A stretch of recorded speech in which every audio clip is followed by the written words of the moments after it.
Gracias por acompañarnos esta tarde, la segunda que vamos a dedicar al poeta Ovidio, y como ya les adelanté el martes pasado, en esta ocasión pues la temática no va a ser tan divertida o tan picarona, tan lasciva, como decía Quintiliano el martes pasado, y va a ser quizás un poquito más triste, aunque espero darles alguna pequeña sorpresa.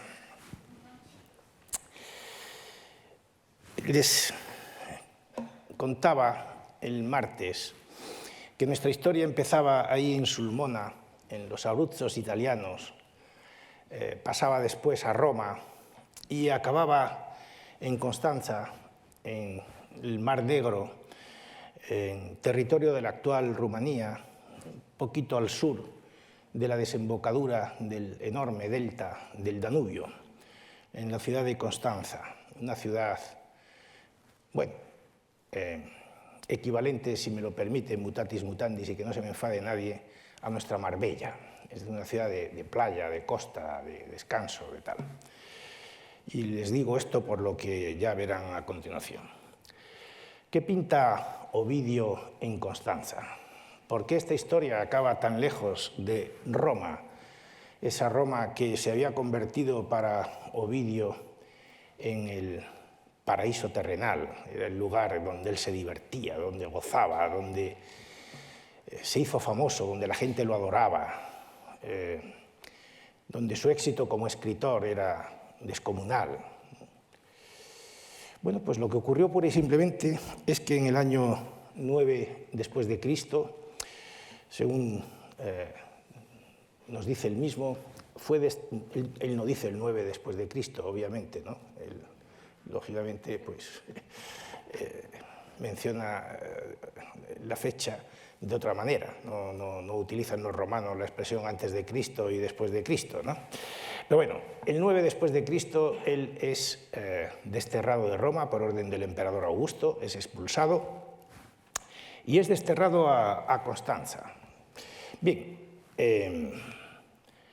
ya saben, si les puse esta misma imagen el martes pasado, que allí en Constanza, delante del Museo Arqueológico, un lugar absolutamente céntrico de la ciudad, se le levantó esta estatua a Ovidio, y en el pedestal, que lo tienen ustedes ahí a la derecha, hay esa inscripción, ya les lo conté el martes, que está tomada precisamente de una de sus elegías, de Tristia 3, de una de las elegías que escribe allí en el Ponto Euxino, en el Mar Negro, y es un epitafio que él se escribe para sí mismo, como suponiendo que este es el que le van a poner cuando muera, y que decía aquello de: aquí yazgo yo, cantor de tiernos amores, aquí, en Constanza, ¿no? En Tomi se llamaba en la antigüedad, que por mi talento morí, el poeta Nasón, por mi talento morí. ¿Qué es eso de que murió por su talento?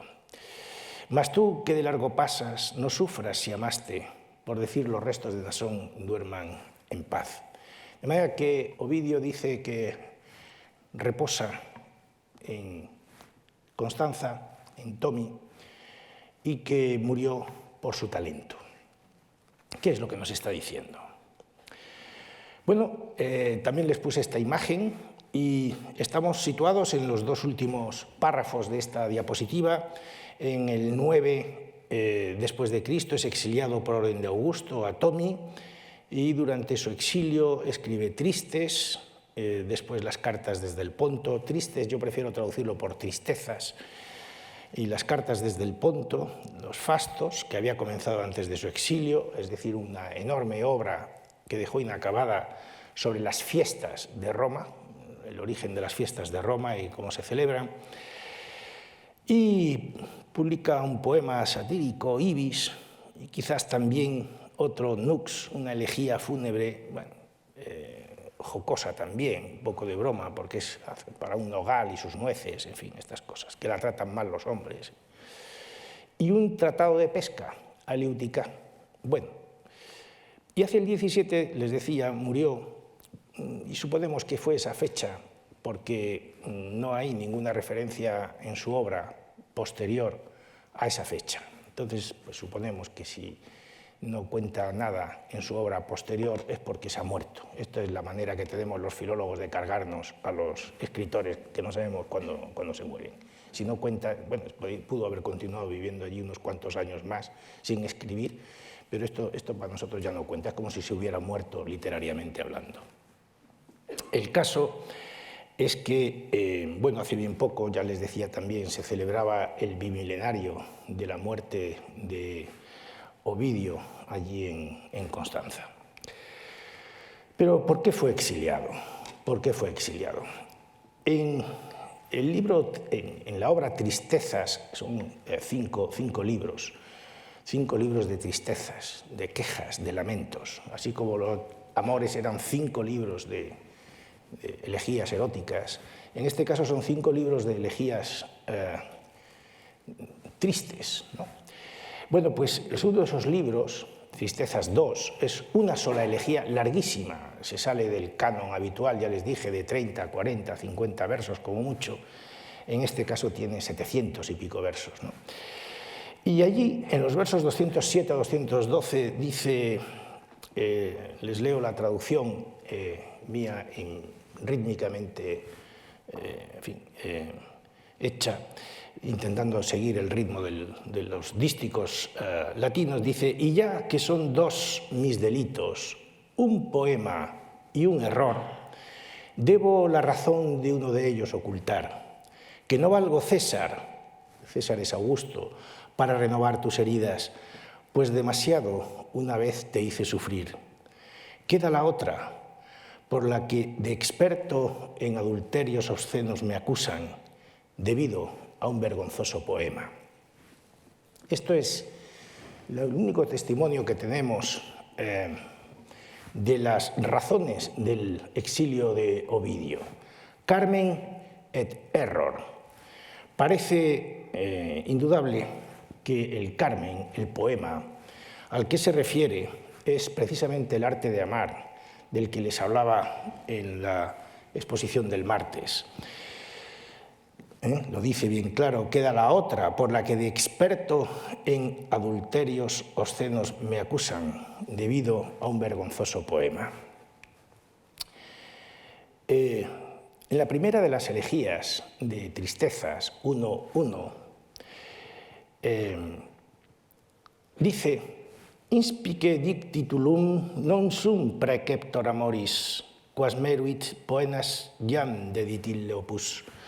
El poema, sin lugar a dudas, el Carmen, que le ha producido el exilio, que según él le ha causado la orden de exilio, parece que no es otro que el arte de amar. Mira, dile el título. Se está dirigiendo a su libro, al primer libro que lo ha mandado a Roma, y le está dando instrucciones para que el libro, que no conoce Roma, sepa moverse por las calles de Roma y sepa a dónde tiene que ir para que alguien lo acoja allí y lo dé a conocer al público romano. Se está dirigiendo, por tanto, a su libro. Esto es frecuente en los autores latinos, que le dediquen el primer poema de sus colecciones poéticas precisamente a su propio libro, para darle instrucciones para que puedan desenvolverse adecuadamente. Mira, dile el título, dile a mi amigo que te va a acoger, mira tu título: no soy el preceptor del amor, las penas merecidas ya el librito aquel las pagó. Bueno, a ese Carmen se refiere en otros muchos lugares de su obra. En Tristia 2, esta misma elegía de la que les hablaba antes, dice: y de la misma manera que Júpiter, que vela a la vez por los dioses y las alturas celestes, no se preocupa de atender a las cosas insignificantes, así, mientras tú, se refiere a Augusto, al emperador, recorres con la mirada el mundo dependiente de ti, es como un Júpiter en la tierra, escapan a tu cuidado las cosas de menor importancia. Pero es que tú, príncipe del imperio, abandonado tu puesto, ¿te pondrías a leer versos construidos de modo desigual? Hexámetros y pentámetros, a esto se refiere el modo desigual. No, es demasiado grande el peso. Supone Ovidio que Augusto no tenía tiempo para ir leyendo estas tonterías que le escribía, ¿no? ¿Qué es eso de que me castigas por un Carmen, por este poema, que seguramente ni has leído, ¿pero para qué? Tú tienes otras ocupaciones. Pero dice, voy más abajo, dice, pero si por casualidad, cosa que yo preferiría, hubieses tenido tiempo libre para hacerlo, no habrías leído nada delictivo en mi arte, ars amatoria, ars amandi, ¿no? Confieso en verdad que no es una obra de apariencia seria ni digna de ser leída por un príncipe tan grande, pero sin embargo no por ello es contraria a los dictámenes de las leyes ni pretende enseñar a las jóvenes romanas. Recuerden, como les decía yo el martes pasado, que el arte de amar parecía contravenir esas dos disposiciones legislativas del emperador Augusto, la lex de coercendis adulteris y de maritandis ordinibus, la ley para fomentar los matrimonios legales y la ley para controlar los adulterios.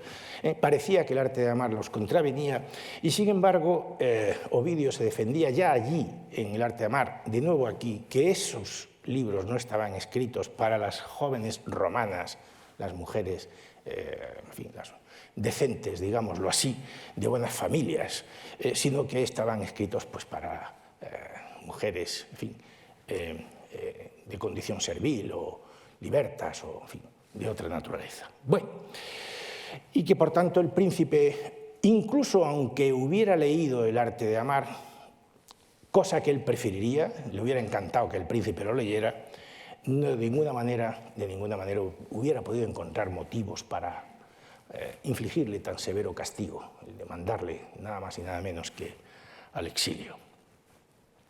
Ese libertinaje, dice en esa misma elegía, en otro lugar, es el que me ha hecho odioso ante ti por culpa de mi arte, del que tú piensas que incita a las alcobas vedadas. Está propiciando los adulterios contra la legislación que tú habías ordenado. Pero ni bajo mi magisterio las esposas aprendieron a ser infieles, ni nadie puede enseñar lo que poco conoce. Ahora resulta que Ovidio nos dice que el de amor no sabe absolutamente nada, que todo esto es un invento suyo. Por cierto, si alguien me pregunta, bueno, ¿y qué tal le fue en realidad en sus amores a Ovidio a lo largo de su vida? Pues les diré que se casó 3 veces. Con la primera mujer, él mismo lo dice, bueno, la encontraba pura y simplemente aburridísima, una pelmaza, y se divorció de ella. Debió de ser un matrimonio de conveniencia que duró poco. De la segunda parece que sí que estuvo enamorado, pero por los motivos que fuera, murió pronto. Por fin se casó con una tercera mujer que no le acompañó al exilio, que se quedó en Roma, ahora lo veremos, y bueno, le hablaré de esta tercera mujer más adelante. El caso es que él dice que a pesar de todo sabe muy poco él de amores. Todas estas cosas que ha contado en esos libros son todo bromas que él se ha permitido, ¿no? Yo he compuesto versos divertidos y poemas amorosos de manera que ninguna habladuría atentara contra mi reputación. Esto es muy frecuente en los escritores que se dedican a escribir poesía erótica. Mi página es lasciva, sin embargo mi vida es intachable. No me confundan. Una cosa es lo que yo cuento y otra cosa es lo que yo en la realidad hago y lo que hago. Y no hay ni siquiera marido alguno entre el pueblo llano cuya paternidad se ponga en duda por mi culpa. Créeme, mis costumbres son distintas de mi poesía, mi vida es honesta, mi musa divertida, y gran parte de mis obras es falsa y fingida. Se han permitido decir más de lo que su propio autor se propuso. Mi libro no es expresión de mi espíritu, sino la inocente intención de ofrecer muchos temas apropiados para deleitar los oídos. Bueno, ahora está exculpándose él del éxito que han tenido sus obras. No era intencionado, ¿qué le vamos a hacer? La culpa no es mía, yo simplemente procuraba divertirme. Es que la gente se lo ha tomado esto en serio y, en fin. Bueno, en otra elegía dice yo, el libro de un exiliado, la primera del libro tercero, es de nuevo el libro el que habla. Llego con temor a esta ciudad a la que he sido enviado. Ofrece, amigo lector, tu mano benevolente al que llega fatigado, y no temas que vayas a tener que avergonzarte de mí. Ni un solo verso de este libro enseña a amar. La suerte de mi autor es tal que el desdichado no debe disimularla con ningún tipo de bromas. También esta obra que compuso para su desgracia en otro tiempo, durante su juventud, la condena y la odia. Esta obra se refiere al arte de amar. Durante su juventud la condena y la odia, ay, demasiado tarde. Mira lo que traigo, no verás otra cosa que tristeza, poesía acorde con las circunstancias que la han inspirado. En otra elegía de ese libro le dice a su hijastra y discípula Perila, aficionada también a componer poemas, le dice: tal vez debido a mi ejemplo, por el hecho de que mis libritos me perjudicaron, has seguido también tú el destino de mi castigo. En realidad no sabemos que Perila hubiera sido exiliada. Suponemos que lo que le está diciendo es que ella pues está sufriendo también las consecuencias del exilio de Ovidio por la razón de que ha perdido a su padrastro, ¿no? Depón, Perila, tu miedo, cuida solo de que ni hembra alguna ni varón aprenda a amar empujado por tus escritos. Supone que esta sería una incipiente o una aprendiz de poetisa erótica, ¿no? Que prácticamente todo lo que sabemos de las escritoras romanas es que escribieron poesía erótica, las dos Sulpicias, Perila, en fin, alguna otra, Elefántide. Bueno. O en otro lugar le dice a un bibliotecario amigo, que se supone un bibliotecario, una persona que cuida de las bibliotecas públicas de Roma, que va a recibir el libro que le viene desde el Ponto, y le dice: ¿acaso das el último toque a mis poemas con la sola excepción del arte de amar, que hizo daño a su autor? Es decir, este bibliotecario debe estar cuidando los libros de Ovidio, debe estar quitándoles el polvo, poniéndole los tejuelos para que los usuarios de la biblioteca, son rollos de papiro, ¿no?, que están colocados en los estantes de la biblioteca, y hay un bibliotecario que se cuida de ellos. Bueno, pues le está diciendo esto, está a lo mejor repintando algunas líneas que se hayan podido borrar o lo que sea, ¿no? Con la sola excepción del arte. Ese libro no parece ser que esté en tu biblioteca. Sí, hazlo así, te lo ruego, admirador de los poetas modernos, y en la medida que puedas conserva mi obra en Roma. El destierro se dictó contra mí, no contra mis libritos, que no merecieron el castigo de su autor. Esta es una frase curiosa porque vamos a ver que en otro lugar dice exactamente lo contrario. Con frecuencia un padre proscrito vive desterrado en países extraños, pero sin embargo a los hijos del desterrado les está permitido quedarse en Roma. Los libros son sus hijitos. Bueno, y dice después: 3 de mis hijos se han contagiado de mi suerte. Los 3 de sus hijos son los 3 libros del arte de amar, obviamente. En cuanto al resto, haz por preocuparte abiertamente de ellos. Hay también 15 volúmenes de Metamorfosis, poemas arrancados del funeral de su autor. Él considera que el exilio de Roma ha sido como morir. El día que se marchó de Roma fue el día de su funeral, ¿no? Esa obra, si yo mismo no hubiera perecido con anterioridad, una muerte fingida, falsa, en fin, impostada, hubiera podido obtener un más seguro renombre tras haberle dado la última mano. Es decir, él considera que las Metamorfosis, esto es un tópico, ¿no? También Virgilio dejó inacabada la Eneida, hay muchos autores que dicen que su obra maestra está inacabada. Bueno, no sé si ahí sí se quieren curar de las críticas que les puedan venir por el paso del tiempo. Ahora imperfecta aún anda en boca del público, si es que a pesar de todo queda aún algo mío en la boca del pueblo. Ovidio se moría por ser el poeta de moda siempre en Roma. Lo venía siendo desde los años 20 antes de Cristo, llevaba ya 30 años siendo el number one, ¿no?, de la poesía en Roma.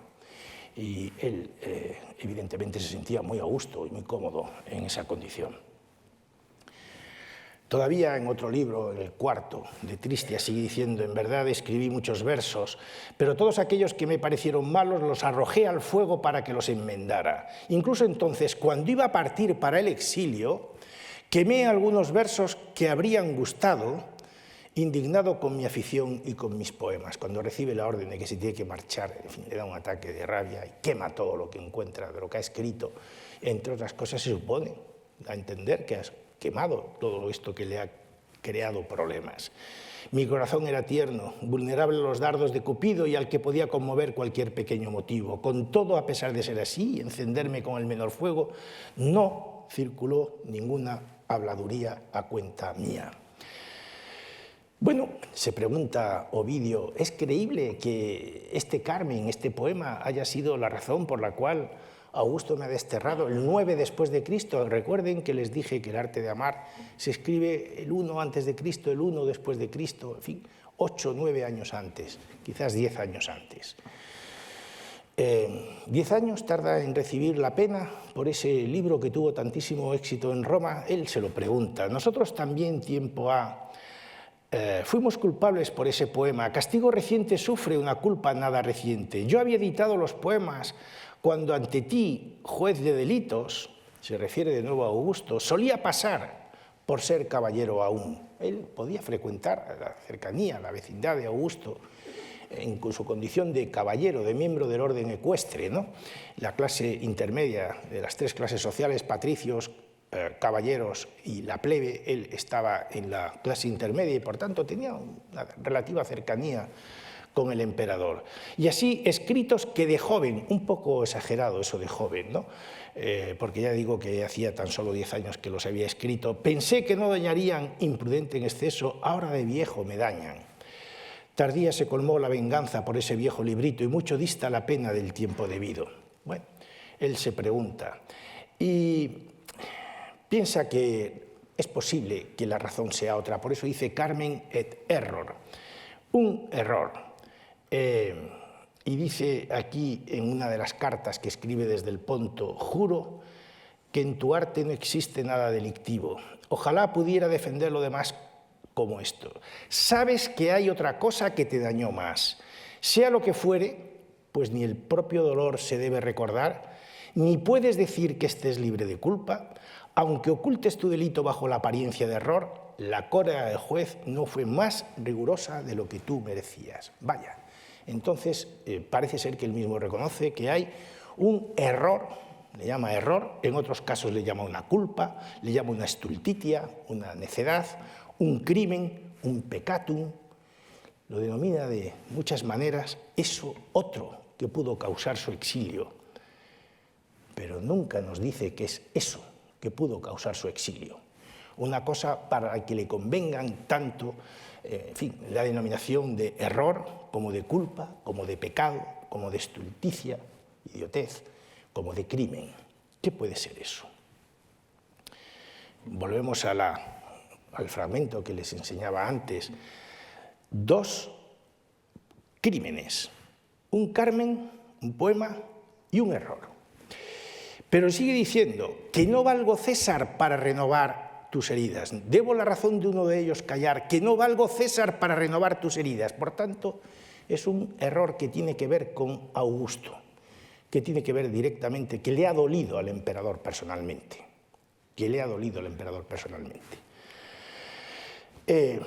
Al comenzar el primer libro de Tristia, de tristezas en la segunda de ellas, en donde narra una tempestad en el mar, la tempestad que sufrió en su navegación hacia Tomi, dice, dioses del cielo y dioses verdes que cuidáis del mar, cesad ya unos y otros en vuestras amenazas y la vida que me ha concedido la ira clementísima del César, dejad que pueda llevarla, desdichado de mí, hasta los lugares a los que se me ha ordenado ir.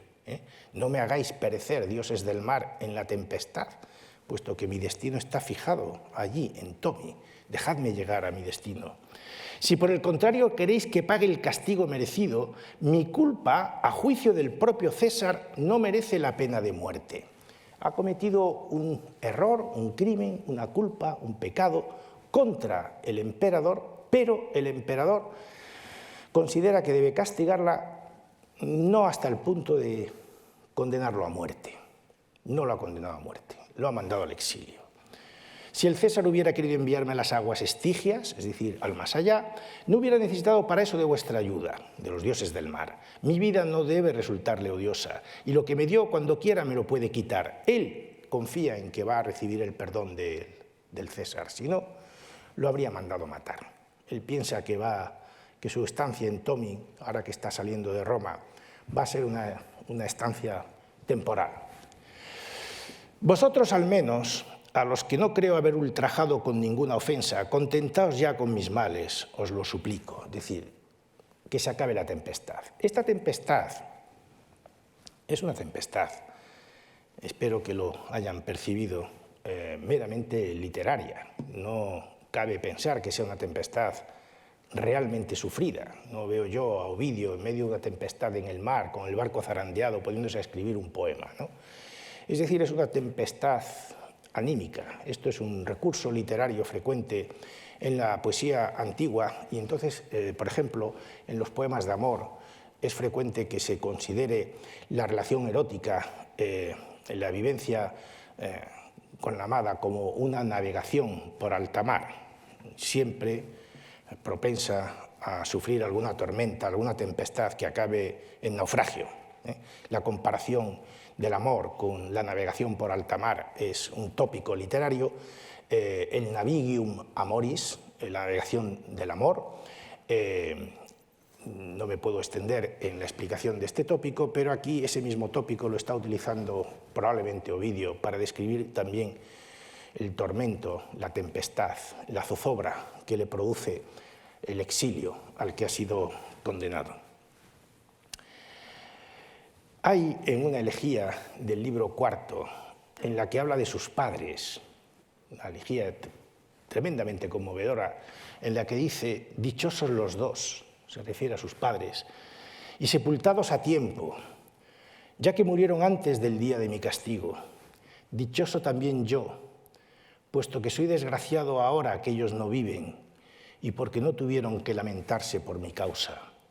Con todo, si algo más que los nombres queda de los muertos, y una tenue sombra huye de las piras ya levantadas, si hasta vosotras, sombras de mis padres, ha llegado alguna noticia sobre mí y mis delitos se evocan en el foro estigio, sabed, os lo suplico, pues no me es lícito engañaros, que el motivo del exilio que se me ha impuesto es un error, no un delito. Esto es bastante para los manes, para los dioses de los difuntos. A vosotros me vuelvo, espíritus solícitos, que indagáis los actos de mi vida. Os juro, padres míos, que no he cometido ningún delito. Más adelante, el motivo de mi perdición, bastante conocido por todos, no debe ser testimoniado por mí. Pero qué manía de contarnos no nos dice qué ha pasado. Y nos deja siempre aquí con las ganas de saber qué es lo que te ha pasado, hombre, qué es lo que has hecho. Déjanos juzgar a nosotros también, que sepamos si Augusto era demasiado severo o no era demasiado severo, si tú eras demasiado golfo o tú eras. ¿Qué es lo que has hecho? Aparte del Carmen, ¿qué es ese error? No lo quiere decir nunca. Dice, es tan grave que no lo quiero decir. ¿Para qué me voy a referir a la injusticia de mis amigos y a la perfidia de mis servidores? Es que han sido sus amigos y sus servidores los que lo han delatado, los que han dicho, los que le han dado el chivatazo de lo que ha hecho. He tenido que soportar muchas cosas más duras que el propio destierro. Mi espíritu se indignó de someterse a esas vejaciones y sirviéndose de sus propias fuerzas se mantuvo invicto. Y olvidándome de mí mismo y de una vida vivida tranquilamente, empuñé armas extrañas impuestas por las circunstancias y tuve que arrostrar tantas desgracias por tierra y por mar como estrellas hay entre el polo visible y el invisible. Por fin, tras un largo errar, alcancé las costas sármatas, es decir, las del Mar Negro, ¿no?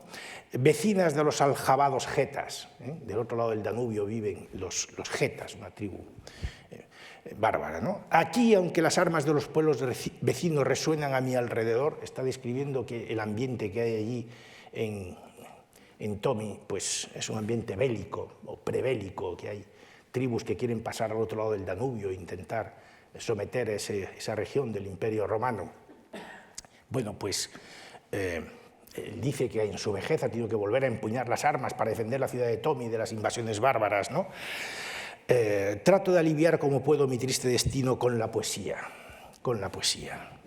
Y aunque no hay aquí nadie a cuyos oídos pueda recitársela, nos está diciendo que en esos pueblos sármatas a donde él ha sido desterrado, en esa región de los confines del Imperio Romano, no hay nadie que sepa hablar latín.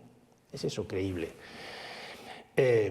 No se puede recitar, no le puede recitar a nadie su poesía, eso es el desastre mayor. En Roma todo el mundo lo escuchaba, allí no lo escucha nadie, ¿no? Sin embargo, de este modo voy pasando y engañando el tiempo. Sigue escribiendo. Aunque nadie me pueda leer, yo voy a seguir escribiendo, porque así paso el tiempo. Bueno, el motivo, quizás, como ha dado a entender, Ovidio pudo estar relacionado con la persona del propio Augusto. Una grave indiscreción, parece ser, cometida con la mirada, con respecto a una culpa ajena, es decir, sorprendió a alguien haciendo algo, a alguien importante, vinculado al emperador o al propio emperador, haciendo algo indecoroso. Dice: y ello si en mi pecho no hay delito ninguno y un error fue el motivo del crimen. Ni breve ni prudente sería contar el azar que a mis ojos hizo del funesto mal sabedores. Y tiembla mi mente ante aquel momento, cual si herida estuviera, y con su recuerdo se renueva el pudor. Y además, cuanto puede provocarme vergüenza, conviene esconderlo bajo noche profunda. Así nada diré, a no ser que pequé. Él reconoce que ha hecho algo, pero sigue sin decirnos qué. Mas de aquel pecado premio ninguno voy a pedir, y mi crimen necedad debería, estultitia, no debería llamarse, si un nombre exacto darle deseas. Ese error lo cometió solo, lo cometió en compañía de algunos otros. Bueno, esto también se ha discutido, interpretando algunos de los fragmentos que les he leído, a pesar de que de los textos del propio Ovidio parece desprenderse que había otras personas implicadas en ese asunto, pero que él guardó el secreto para no perjudicarlos, cosa que no hicieron sus esclavos y algunos amigos que sí que lo denunciaron a él, según dice. No tenemos noticia de que nadie más fuera exiliado junto con Ovidio por esta circunstancia. Por tanto, tampoco podemos pronunciarnos sobre si esto de lo que se le está acusando es una cosa que cometió él a solas o junto con otros. Bien, a partir de todos estos testimonios que les he presentado, alguno más que podría presentarlo, todos ellos del propio Ovidio, todos ellos contenidos en sus libros de tristezas y en sus libros de cartas desde el Ponto, los estudiosos han formulado todo tipo de hipótesis. No se pueden ustedes imaginar la cantidad de hipótesis.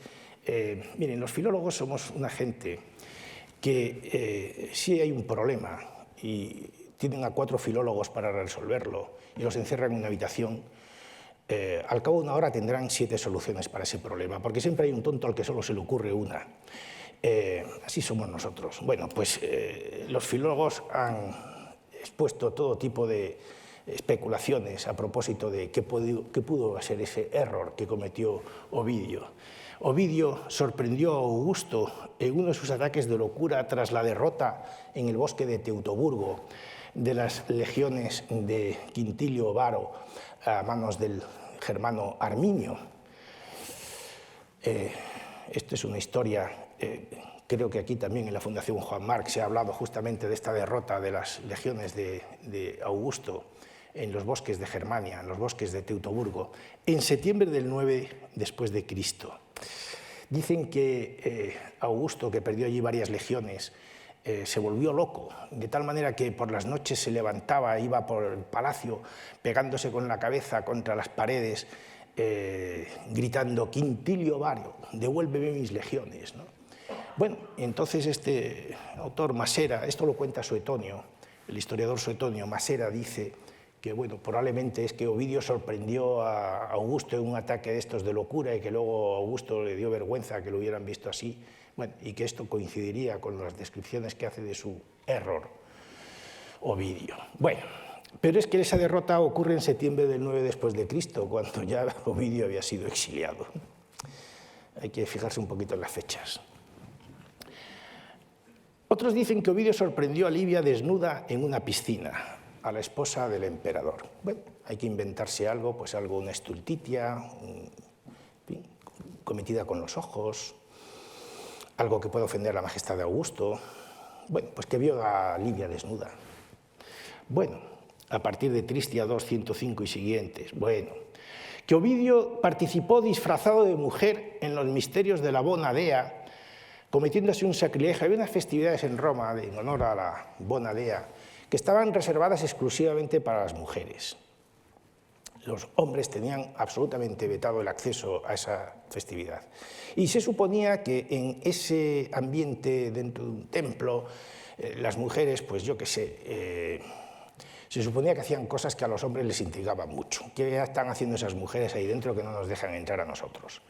Entonces Ovidio, se supone, dicen estos, se disfrazaría de mujer y se metería allí dentro a ver qué es lo que... a compartir con las otras mujeres la fiesta. Y se supone que en esa fiesta pues incluirían rituales en los que participarían, por supuesto, las mujeres de la alta sociedad romana, de la casa imperial, y que incluirían prácticas sexuales, homosexuales, y que eso lo habría visto Ovidio. Bueno, eso era un sacrilegio, o que habría también desvelados rituales de la diosa Isis, bueno, y entonces pues que esto habrían delatado a Ovidio sus amigos, y entonces el emperador pues lo habría castigado de la manera que lo castigó. Bueno, hay otros que dicen que no, que lo que ocurrió fue que Ovidio mantuvo relaciones adúlteras con Julia, la hija de Augusto y esposa de Agripa primero y después de Tiberio, o que incluso las mantuvo con Julia, la hija de Julia y nieta de Augusto. Bueno, que mantenía relaciones adúlteras con las propias hija y o nieta del emperador, contraviniendo la lex de Quercendis adulteris, porque estaban casadas, y que esto naturalmente llegó a oídos del emperador y exilió por una parte a su hija y a su nieta y por otra parte exilió a Ovidio, pero es que no los exilia a todos en el mismo momento. No coinciden tampoco las fechas. Bueno, Ovidio participó, aquí ya no causas sexuales o en fin, privadas que afecten a la honorabilidad de las mujeres de la casa imperial, sino que Ovidio participó en una conspiración o bien para derrocar a Augusto o para evitar que Tiberio le sucediera en el poder, enfrentándose así a Livia, que era la madre de Tiberio. Augusto no era el padre de Tiberio, ¿no? Es un hijo que aportó Livia a su matrimonio con Augusto. O incluso que, pretendía él colocar a Germánico, a otro descendiente de Augusto, junto con otros conspiradores, como hijo adoptivo de Augusto, como sucesor de Augusto, en detrimento de Tiberio, y que por eso le habría producido a Livia una irritación tremenda y habría forzado a Augusto a que desterrara a Ovidio. Bueno, y pongo ahí puntos suspensivos porque ya ven ustedes, hay razones de todo tipo, hay razones personales, hay razones que afectan a las mujeres de la familia, hay razones políticas, de conspiraciones. Bueno, aquí se pueden escribir, y así pueden ustedes imaginar, todo tipo de novelas. Y les puedo asegurar que algunos de los trabajos de investigación que soportan estas tesis son más novelas que trabajos de investigación. Yo también tengo mi propia idea. Bien, lo que sí que parece claro, por lo que dice Ovidio, es que el ars amatoria no fue más que quizás un pretexto del emperador para eliminar a quien por razones oscuras pudiera resultar molesto o incluso peligroso. El hecho de que ese error no había sido de la máxima gravedad, pues probablemente, efectivamente, se evidencia por el hecho de que no fue condenado a muerte, fue relegado, expulsado de Roma, una relegatio muy severa, pues, curiosamente, por lo que cuenta el propio Ovidio, no se le confiscaron sus bienes, cosa que se solía hacer con los que eran castigados a un exilio verdadero. Da la impresión de que podría haber vuelto en algún momento, podría haber recibido el perdón del emperador, no se le confiscan los bienes, no pierde sus derechos civiles, no pierde tampoco su condición de ciudadano, pero por el contrario, sí que fueron condenados con él sus obras, de modo que quedaron excluidas de las bibliotecas y su lectura prohibida. Hombre, parece que es lo lógico. Si se aduce como motivo del exilio la composición del arte de amar, puesto que es un escrito que tiene, en fin, que contraviene las disposiciones legales del emperador Augusto, pues lo lógico es que ese escrito se prohíba, eso, metacensura, ¿no? Bueno, esto es lo que parece. Bien, como consecuencia de este hecho infausto en la vida de Ovidio, de su destierro, de su exilio, de su relegatio, llamémosle como queramos, a Tomi, y sean cuales hayan sido las causas del destierro, cuáles hayan sido los motivos por los cuales Augusto lo envía fuera y las condiciones en las que esa relegatio debía de sufrirse,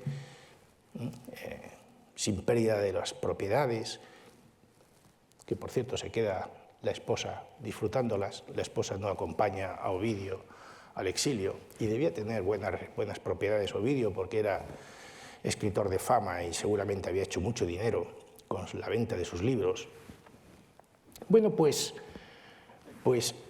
sean cuales sean las razones y cuáles sean las circunstancias del exilio, Ovidio lo que dice, ya lo hemos leído en un pasaje anterior, allí, tan lejos de Roma, en esa soledad obligada que le impide incluso poder recitar sus poemas a sus conciudadanos, digámoslo así, puesto que no saben ellos hablar latín. Bueno, pues él dice en varias de las elegías que la única salvación que encuentra allí es la poesía. Seguir escribiendo, seguir escribiendo. La poesía ha sido la razón de su perdición, pero también encuentra él en la poesía la razón de su liberación. Y dice en la elegía 4:10, así pues, si yo continúo con vida, si resisto las duras penalidades y no me embarga el hastío hacia una vida angustiada, es gracias a ti, Musa, pues tú me ofreces consuelo, tú vienes como descanso y remedio de mis preocupaciones, tú eres mi guía y mi compañera, tú me apartas del istro y me proporcionas un puesto en medio del Helicón, me apartas del Danubio y me subes al monte, al Helicón, donde habitáis las musas. Tú, cosa rara, me has dado en vida un nombre ilustre que la fama suele dar después de la muerte. Ni la envidia que suele denigrar todo lo contemporáneo ha mordido ninguna de mis obras con su inicuo diente. Pues aunque nuestra época ha producido grandes poetas, la fama no fue maligna con mi ingenio, y a pesar de que yo pongo a muchos por delante de mí, no soy considerado inferior a ellos, y soy muy leído en todo el mundo. Él está muy orgulloso de su arte. Y si los presagios de los vates tienen algo de verdad, desde el momento en que muera, no seré tierra tuyo en adelante. Acaba las Metamorfosis, 15 libros de poesía con una sola palabra: vivan, viviré. Él era muy consciente de su arte y sabía que iba a ser inmensamente famoso. Lo que no se puede imaginar es que hoy vamos a estar hablando de él en la Fundación Juan Marc, 2000 años después. No se equivocó. Sea que yo haya obtenido este renombre por tu favor o por mi poesía, bueno, ya aquí empieza a pensar que ni siquiera necesita la musa, es de justicia, amable lector, que te dé las gracias. Bueno, la poesía le salva a él del mismo modo que Cicerón contaba que a él le salvaba la filosofía. Es el descanso, es el consuelo, mejor dicho, que han encontrado tantos hombres, tantas personas a lo largo de su existencia cuando han sufrido un contratiempo grave, pues han encontrado el consuelo en el estudio, en la lectura, en la escritura. Es lo que contará también Boecio muchos siglos después, escribiendo desde la cárcel, escribiendo filosofía, mientras se encontraba preso, pero no son ni mucho menos los únicos casos, ¿no? Encuentran en el estudio, en la lectura, en la escritura, etcétera, el consuelo a sus desgracias, a sus desdichas.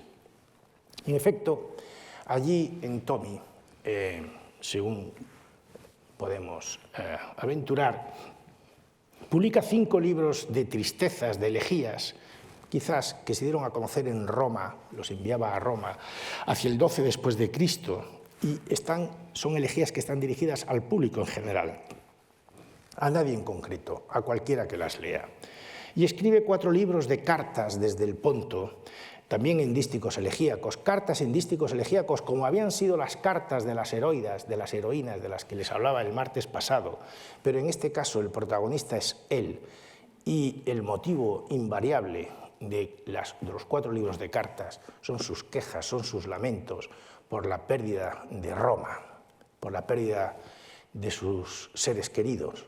Son cartas dirigidas a sus amigos, a gentes importantes de Roma, a su propia esposa, en las que pide constantemente, de manera infatigable, que intercedan por él ante el emperador para que le levante por fin el castigo.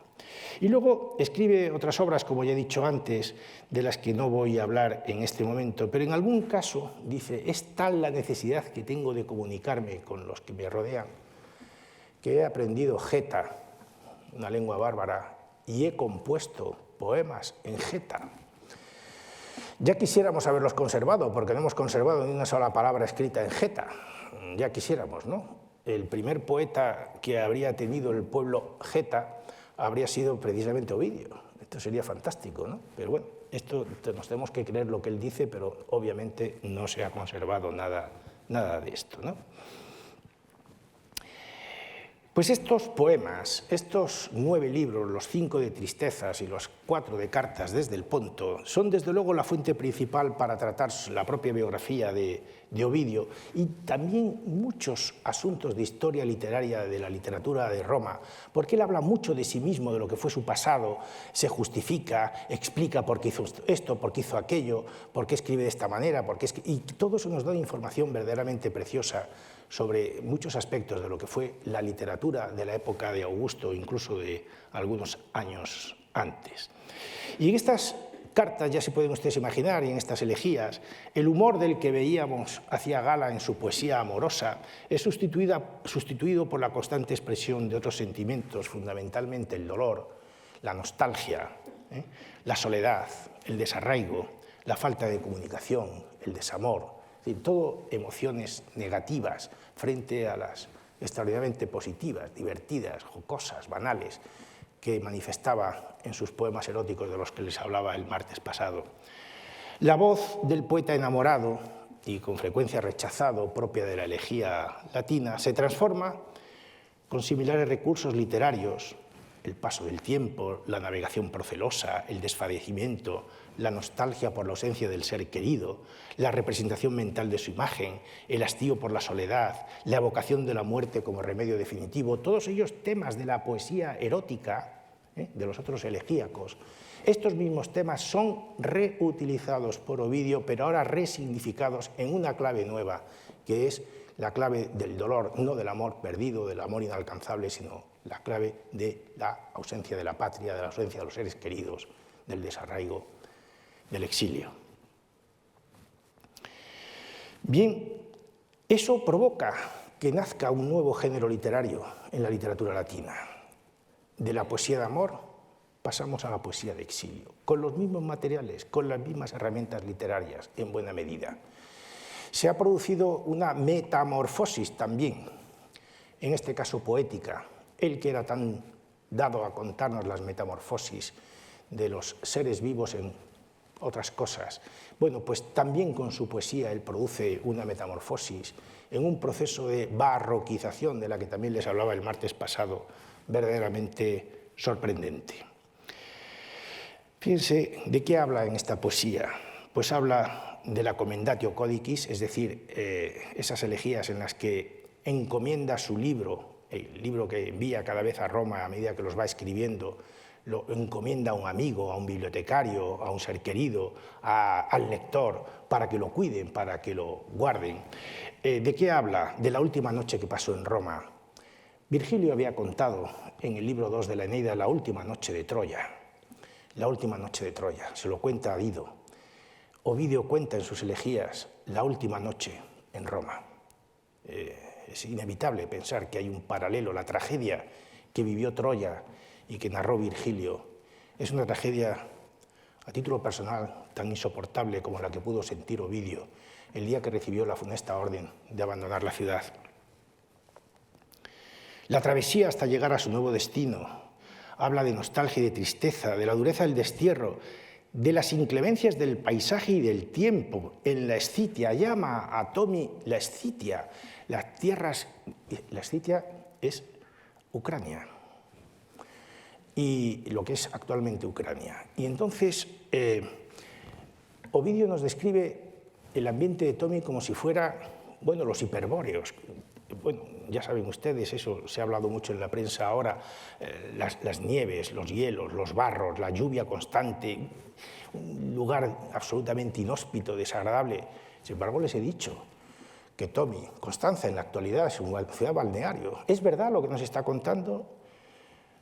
La vida en Tomi, súplicas a los amigos, elogios de la amistad perdida, reproches a enemigos y amigos tibios, el arrepentimiento, la búsqueda de consuelo, la vejez prematura, la fortuna inestable, el destino de otros héroes exiliados, por ejemplo, Eneas y Ulises, que tuvieron que vagar lejos de su patria durante muchísimo tiempo,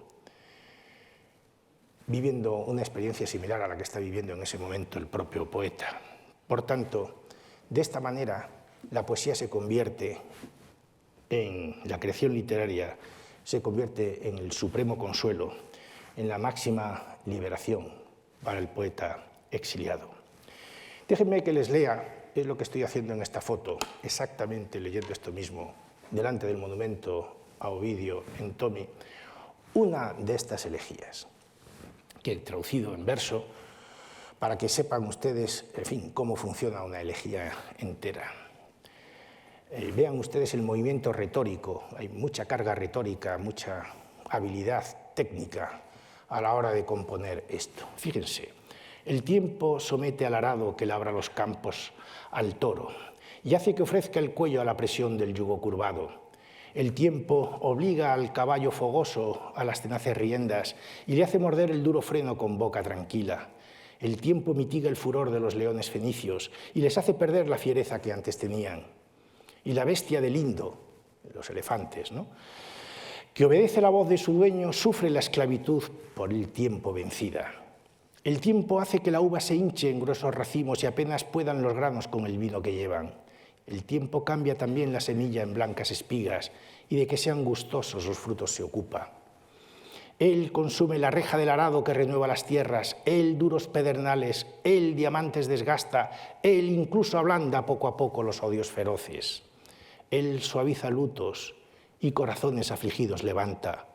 Todo puede, pues, la vejez que llega con paso callado, pero no consigue amenguar mis dolores.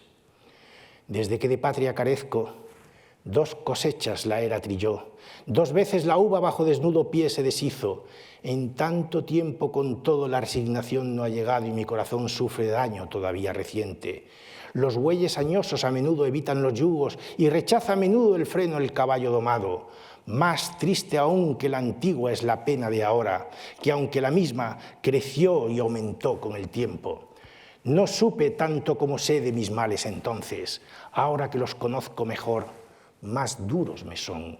Nada fácil resulta copiar fuerzas intactas, ni evitar que me agoten desdichas continuas.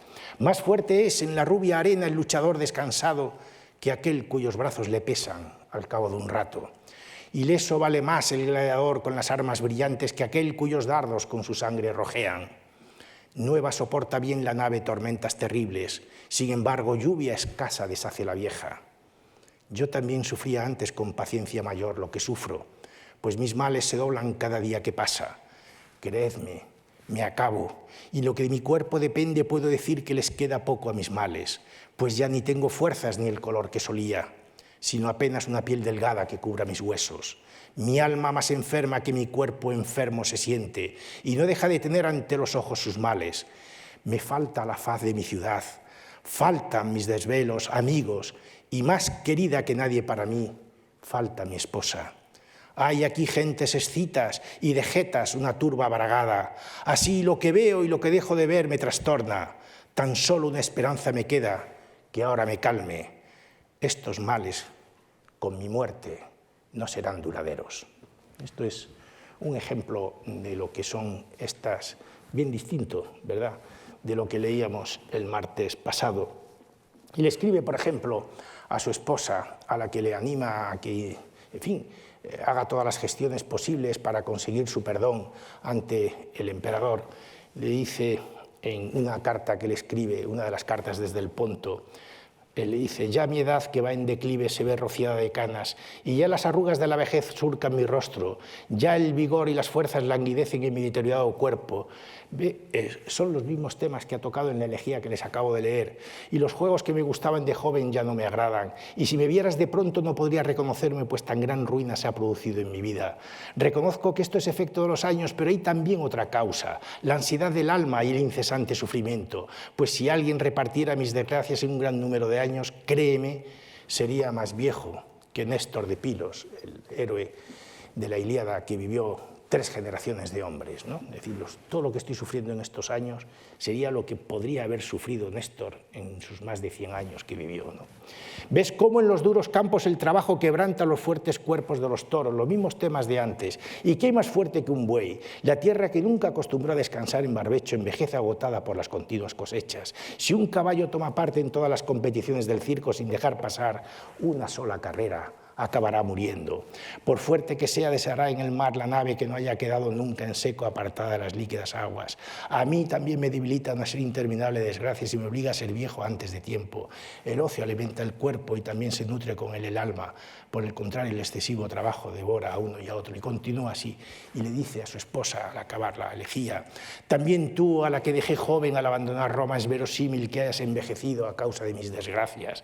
Oh, ojalá yo, los dioses lo hagan, pueda contemplarte tal como eres, estampar mis cariñosos besos en tus cambiados cabellos, estrechar en mis brazos tu cuerpo enflaquecido y decir: la preocupación por mí lo ha hecho enflaquecer, contarte yo mismo llorando mis males, a ti que también llorarías, gozar de esta conversación contigo nunca esperada y ofrecer con mano agradecida el incienso debido a los césares y a la esposa digna del César, verdaderos dioses.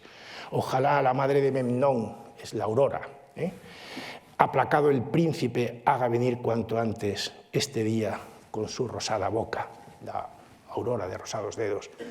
Es uno de los escasísimos testimonios que tenemos de poesía de amor conyugal en la literatura latina. También hacía alusión a esto el otro día. Bien, Ovidio, con estos poemas y con estas elegías de tristezas y con estas cartas desde el Ponto, se convirtió en el maestro de los poetas del exilio en toda la literatura, en todas las literaturas occidentales.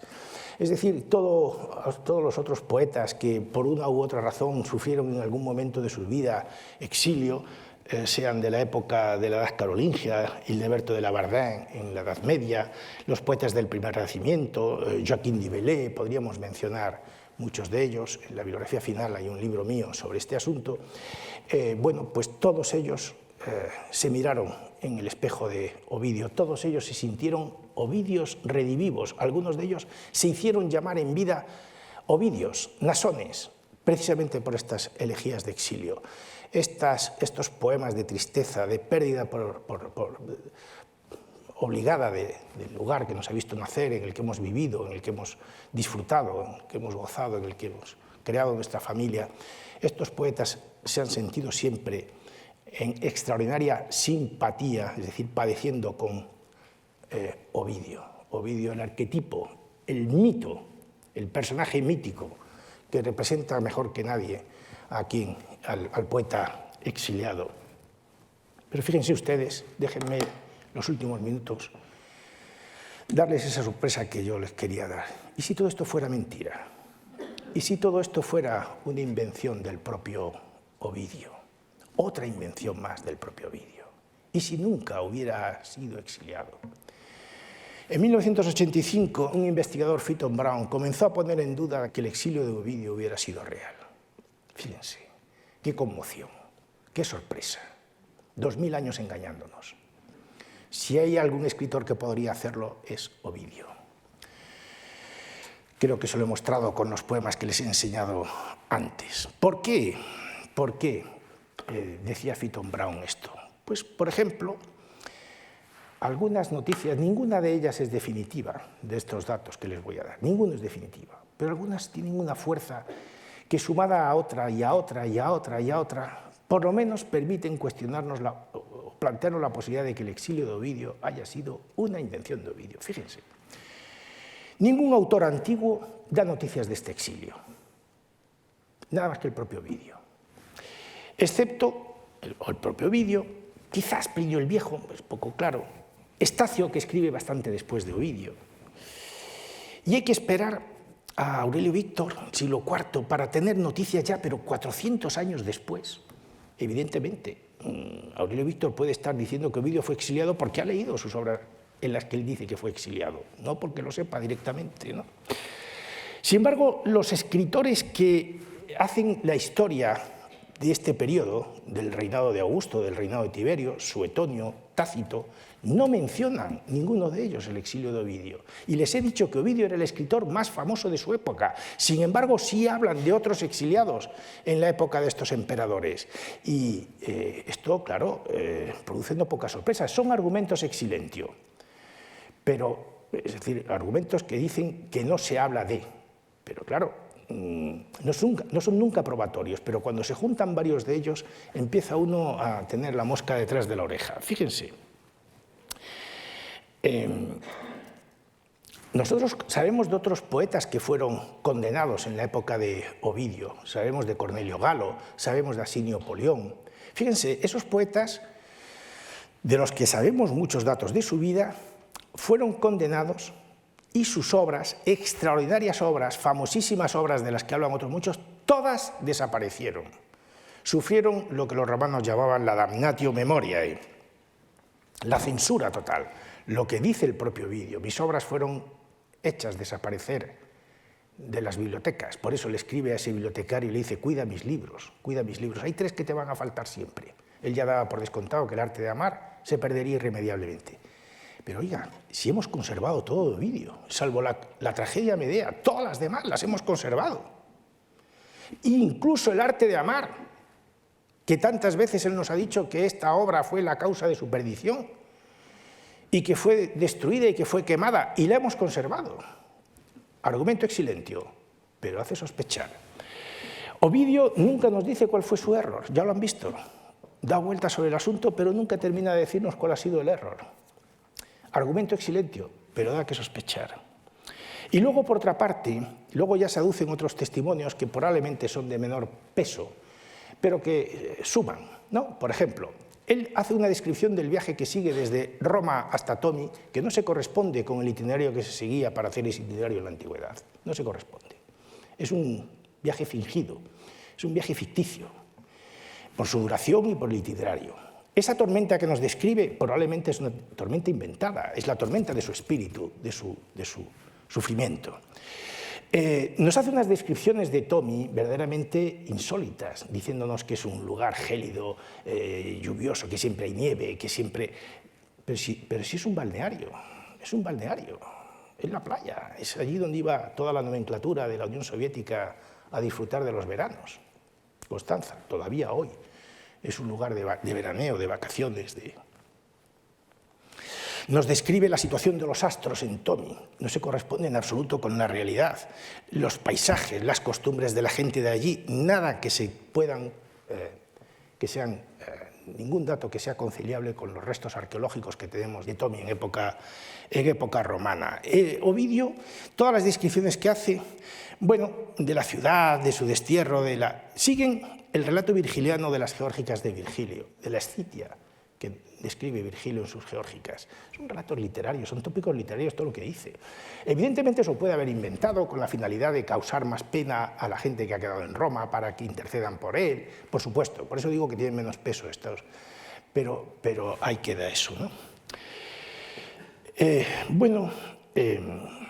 Es que él, nos lo imaginamos como ese escritor de fama que ha llegado un momento en que ha culminado todas sus fuentes de inspiración, que ya no sabe por dónde seguir, que está perdiendo el favor del público y tiene que dar un golpe de efecto y se inventa una historia. A mí me gustaría escribir algún día un guión de cine de una película sobre esta historia y esa sería la tesis que mantendría, ¿no? Pero no se lo voy a contar a ustedes aquí porque si no me lo van a pisar. Claro, fíjense, si esto fuera verdad, o sea, si fuera verdad que Ovidio no fue exiliado y que se lo ha inventado, posibilidades literarias que tiene esta ficción son verdaderamente fantásticas. Estaríamos ante un escritor verdaderamente formidable, ¿no?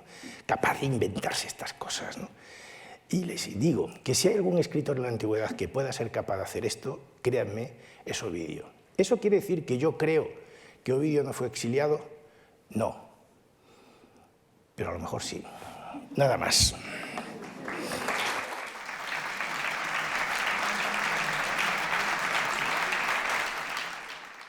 Por si acaso se les ha quedado el corazón encogido, sepan ustedes que cuando se cumplieron los 2000 años de la muerte de Ovidio, en la Asamblea Capitolina en Italia se presentó una moción para revocar la relegatio de Ovidio y se le ha perdonado ya. Ya puede volver a Roma. Aquí está la noticia en el Corriere della Sera del 13 del 12 del 2017. Ovidio ha conseguido el perdón. Nada más.